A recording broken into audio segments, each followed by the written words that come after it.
It's Friday the 20th of July 2001 and tens of thousands of people are marching through the Italian city of Genoa.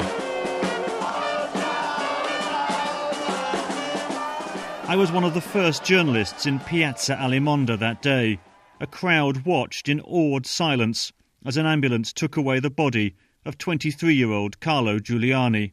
I can see, unfortunately, a person dead on the road. He's just been covered with a white sheet and he's been surrounded by Italian carabinieri and police.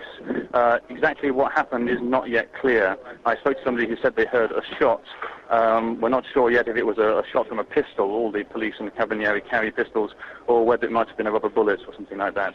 The ground is also... Well, the fighting had been going on for about 2 hours. Massive volumes of tear gas being used. Vans were being driven at high speed by the police into protesters. 1,200 people were injured. Police took a lot of casualties, so did the protester side.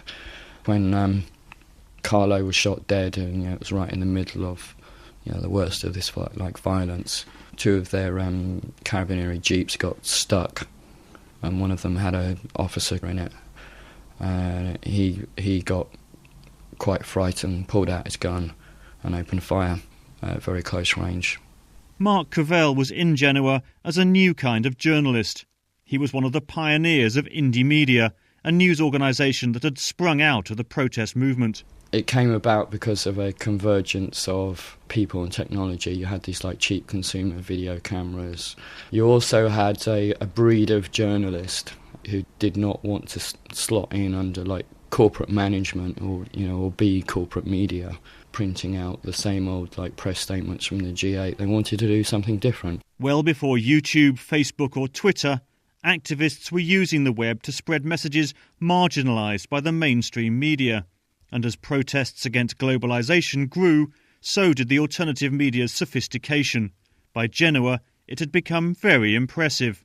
Something like about 100 desktops and about 100 laptops with 200-300 cameras. We were using a completely new medium, the internet. It was still in the days of early broadband and 56k, so we couldn't get up much, video. But we got a lot of text stories, photos up. Genova marked, I would say, the start of citizen journalism. At Genova we had an audience of 4 million per day. And there was plenty of news to cover that weekend. One of 3 protest marches had turned violent after the Italian police tried to break it up. Bottles and stones rained down.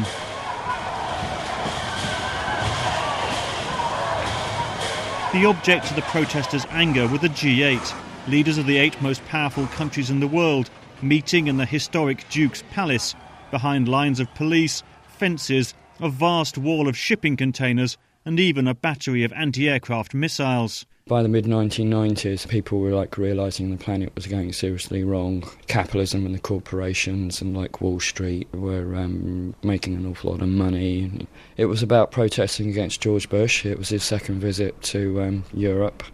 It was about protesting for a new Kyoto Treaty. We weren't anti-globalisation. We were just after a different form of globalisation not run by corporations. On the Saturday, after the killing of Carlo Giuliani, the demonstrations were even larger. Around 250,000 people took part, and there were more clashes with police. But the violence didn't end there. I think it must have been 1:45. I was chatting with friends when an Italian came running in saying it's a raid. We both tried to get out through the front door. Bad decision. It was cops as far as the eye could see. The police were raiding 2 schools, loaned to the protesters by the city authorities. One was the base for the Indie Media operation, the other was a dormitory. The police thought they would find those responsible for the rioting. It was brutal. I received a glancing blow on my shoulder, and then I was surrounded by the front rank who put me on the floor. They stopped for a couple of minutes, then I got attacked for the second time. This cop kicked me in the rib cage and broke 8 of my ribs on my left-hand side. Because I'm a light person, I was then kicked out into the street, used as a football by about 7 or 8 riot cops. They broke my left hand, damaged my spine. My lung was so badly punctured, I suffered massive internal bleeding, which required big blood transfusion later. Then at the end of the second attack, there was this cop that said, basta, enough, and tried to save my life. And, he dragged me back to the gate and dumped me there. Another cop came up from the southern end and he leant over me. It's like forever in my nightmares, and just smashed me over the back of the head. And another cop drove his foot into my mouth and took out most of my teeth. I lost 16 teeth that night, and then I went into a coma for the next 2 days. In all, 63 people were hospitalised by the police beatings. These riot police were so enraged to the point that their blood was boiling that they went in there to try and kill us. Now, when they didn't find anything, they decided to plant evidence. And about an hour after the raid, 2 Molotov cocktails had been transported in by the Italian National Anti-Terrorist Squad and were, planted with the intent of sending most of us as a grand conspiracy to an Italian jail for 15 years based on trumped-up charges. Even more shocking, this wasn't the work of rogue cops. In the months after the raid, magistrates found evidence linking the whole affair to some of the most senior police in the country. Eventually, they charged 29 with offences ranging from brutality to perjury. These are not the normal, rank-and-file policemen we had on trial. We were talking very senior commanders within the Italian police, people like Francesco Gratteri. Gratteri was head of the Central Operations Unit of the Italian State Police. In May 2010, he was one of 25 officers convicted for their part in the raid. But the case is currently before the Supreme Court of Appeal, and under Italian law, they can stay in their jobs until its final verdict. Most have in fact been promoted. They include the Deputy Police Chief of Turin, the head of the National Anti-Crime Police, the number 3 at the Domestic Intelligence Service, and the Intelligence Service's overall head. Mark Cavell has made the case a personal crusade, eking a living while pursuing the police through the Italian courts. 10 years on, it remains unfinished business. My only want and hope is that the Italian judiciary do win their battles against Berlusconi, get these men into jail. My life has been smashed. I have to live with the disabilities I have.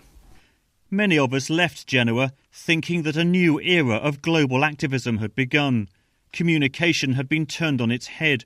People could reach a mass audience directly without going through media controlled by governments or corporations.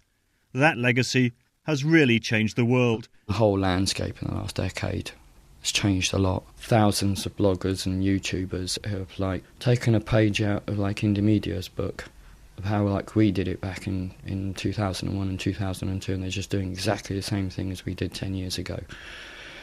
But really, Indomedia was about saying, you be the journalist now. You have this massive platform, the internet. There are 2 billion people up there. You don't need to find the offices of CNN and run in there and give them the tape. You can publish it yourself. I mean, if Indomedia didn't happen, then the Arab Spring wouldn't be happening right now.